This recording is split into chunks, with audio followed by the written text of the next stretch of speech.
Yorana, le Rhum Club Tahiti, c'est Kevin de retour, ça faisait un petit temps.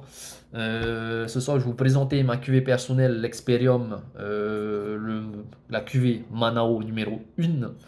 Puisque là, j'ai utilisé du rhum blanc Manao 50 à 50 degrés, hein. C'est la fameuse bouteille avec l'étiquette noire. Et puis j'ai rempli mon fût, c'était un fût de chêne français marqué au bourbon, d'une contenance de 5 litres. J'ai rempli à 3,5 litres. Pour des raisons budgétaires, je n'ai pas pu remplir le fût dans sa totalité, donc de 5 litres. Ce qui fait que j'ai rempli 3,5 litres de rhum blanc Manao 50. Alors, je disais que c'était un fût de chêne français marqué au bourbon. Premièrement, le chêne français est différent du chêne américain. Le chêne français va transmettre des arômes plutôt végétales. Il y aura des arômes végétaux, on va dire. Il y aura plus de finesse, on va être dans la finesse. Des épices un peu plus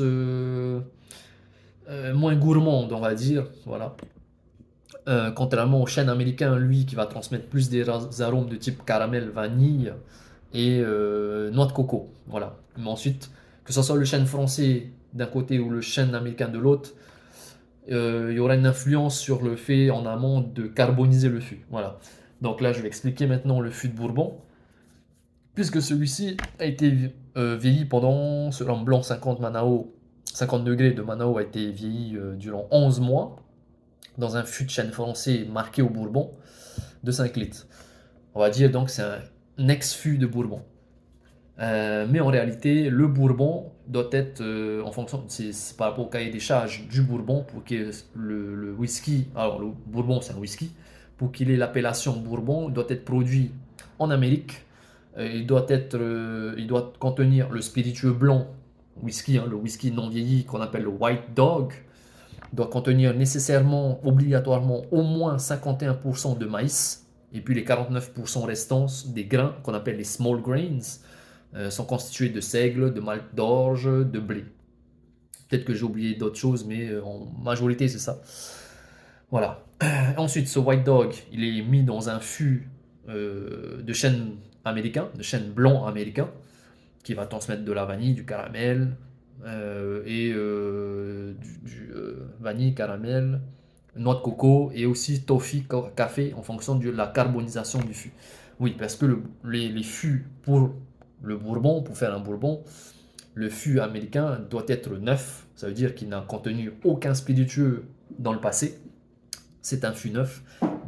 Ce fût doit être carbonisé complètement de l'intérieur. Donc il y a un processus de carbonisation, hein, qui est effectué, qui va permettre au White Dog de soutirer des arômes fumés, très caramélisés.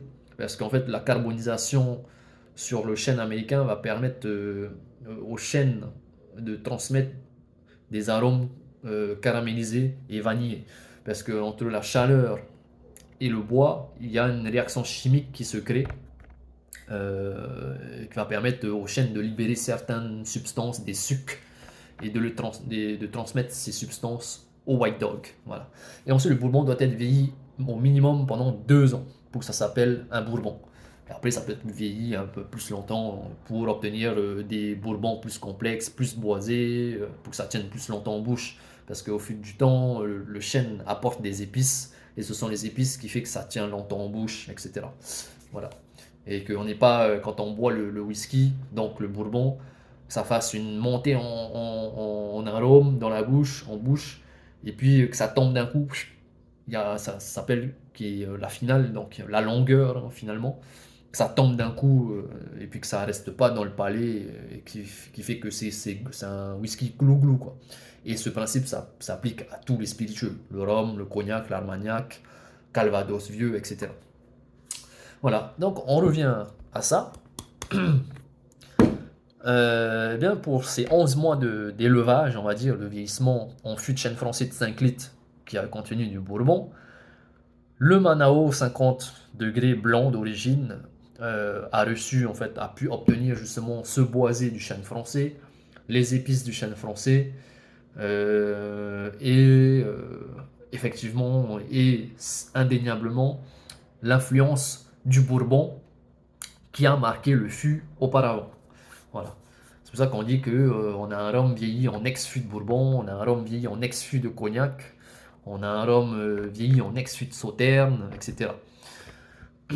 Et puis après, on peut aussi parler des finishes, des finitions, mais ça, c'est un autre sujet qu'on va pas entamer dans cette vidéo. Et puis, ben, si je reviens à cette cuvée personnelle, on va dire. Alors, c'est moi qui fais l'étiquette et tout, hein, je fais tout. La bouteille vide, je l'ai commandée aussi sur internet et tout. Et bien, ce projet-là, on peut dire que le Manao 50, ben, il est bien fichu maintenant. Au nez, on a. Alors moi, ici, pour le coup, je décèle le caramel, ça c'est évident parce que ça vient du Bourbon. On a des épices douces. Ouais, je pourrais dire peut-être c'est un méli-mélo de poivre. On va pas dire poivre noir, gris ou blanc, mais c'est un mix un peu de tout ça. Et il y a la banane. Bizarrement, il y a la banane, c'est très très rare dans un rhum pur jus de canne. Parce que ici, le Manao Blanc 50, c'est un rhum agricole, on va dire agricole ou pur jus de canne. Quand un rhum agricole ou plus jus de canne vieilli est élevé dans un fût de Bourbon, on a très très rarement le profil banane. Mais celui-ci, il a bien aimé le fût de Bourbon, hein. On a la banane et puis de la réglisse. D'ailleurs, c'est bizarre. Alors, à savoir que quand j'ai rempli, j'ai embouteillé, normalement, le niveau était ici. Donc, vous voyez que j'ai un peu tapé dedans. Et le fait d'avoir descendu le niveau ici a permis au rhum de s'oxyder. On va dire de s'oxyder ou de s'oxygéner. L'oxydation, c'est un phénomène chimique qui se crée quand il y a de l'oxygène dans la bouteille et qui aura une influence sur le spiritueux, hein, que ce soit un rhum, un whisky, un cognac. Souvent, ça aura une bonne influence sur le spiritueux durant un certain temps. Mais dépasser ce certain temps, ça va dépendre de chaque spiritueux. Vous allez avoir un spiritueux qui va complètement changer, qui ne sera pas forcément plaisant en bouche parce qu'il aura complètement changé d'aromatique, euh, de saveur en bouche, quoi. Mais pour le coup, celui-ci, il adore l'oxydation et c'est bien fait parce qu'au début, il n'y avait pas la banane, voilà, et ni la réglisse d'ailleurs, le bâton de réglisse si vous voulez. Là, il y a banane réglisse. Une fraîcheur mentholée, il y a le caramel, le boisé vanillé, voilà, un boisé qui est vanillé, des épices, voilà, comme j'ai dit. En tout cas, c'est un nez qui est gourmand et qui laisse présager qu'en bouche, ça va être quelque chose de bon.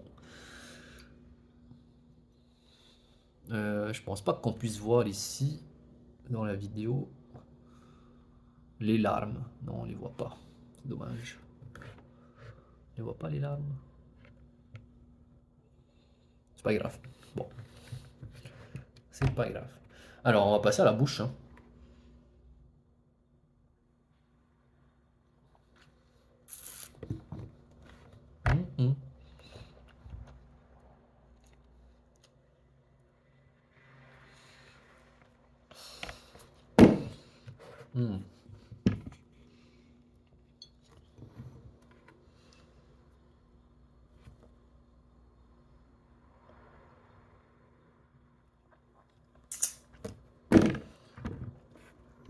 45 degrés. 45 degrés. Donc ici, le taux d'alcool volumique est de 45%. Alors, l'entrée en bouche, elle se fait un peu aqueuse, ce qui laisse présager quelque chose de très bof. Mais après, le rhum, les épices et le boisé prennent complètement tout le palais, la langue, finalement toute la bouche, qui rattrape justement cette sensation aqueuse qui est... quand on dit qu'un spiritueux est aqueux, c'est que c'est pas bon, hein. On va pas se mentir, bon, c'est pas parce que c'est ma cuvée que je dis qu'elle est bonne, qu'elle a aucun défaut, pas du tout. On va rester objectif. Donc, sensation aqueuse au début, qui est pas bien d'ailleurs, hein. Mais heureusement que c'est rattrapé par cette concentration du boisé et des épices qui viennent tapisser tout le palais. Alors, ces épices, elles sont en cacaoté, enfin, on va dire, poivré. Mais doux, hein, on n'est pas sur du poivre noir qu'on est en train de mettre sur le maha, hein, sur la nourriture, pas du tout. Ensuite, on a un côté empyromatique. Empyromatique, ça veut dire qu'on aura des arômes noirs, type chocolat noir, là, pour le coup, cacaoté. Et puis, on a un boisé qui est. Voilà, là, j'ai terminé sur l'empyromatique, donc c'était le chocolat noir, cacaoté. Ensuite, on a un boisé qui est sur les cendres, la poussière de bois, je dirais. Pourquoi poussière de bois? Parce que c'est un fût qui avait contenu du bourbon auparavant et que j'ai fait vieillir le Manao Blanc 50 dedans. Donc le fût est encore relativement jeune et qu'il y avait pas mal de poussière encore de bois à soutirer et à transmettre finalement au spiritueux, hein, le Manao 50.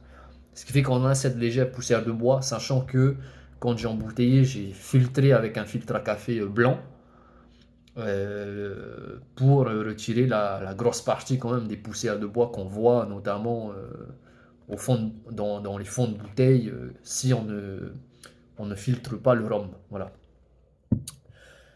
Ensuite, il y a ce caramel. Ce caramel, voilà, il y a un caramel qui se fait sentir, hein, en bouche. Mhm. Mhm.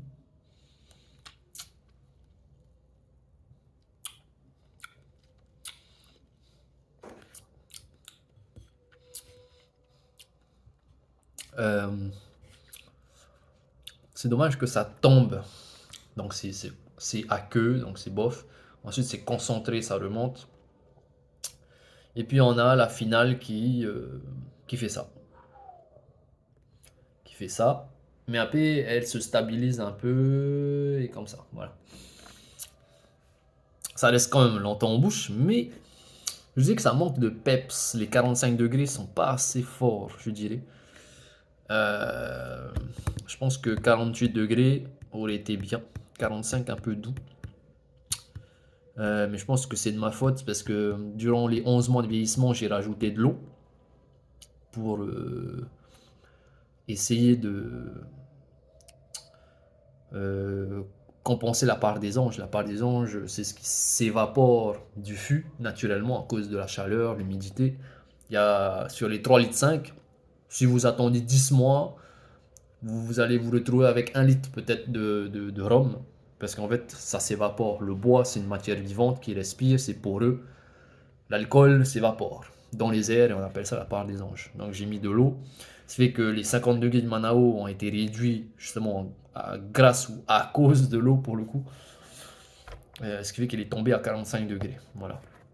J'avais rajouté 50 centilitres, je pense, d'eau, il me semble, de mémoire. Voilà. Donc mon avis perso, c'est que 48 degrés, ça aurait été mieux. Voire 47, mais 45, c'est un peu. Voilà. C'est un peu aqueux. Bref, ouais, je me comprends.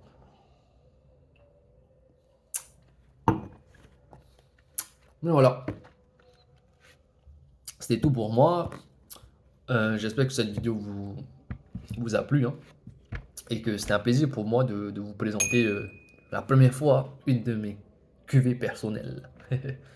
Allez, ciao!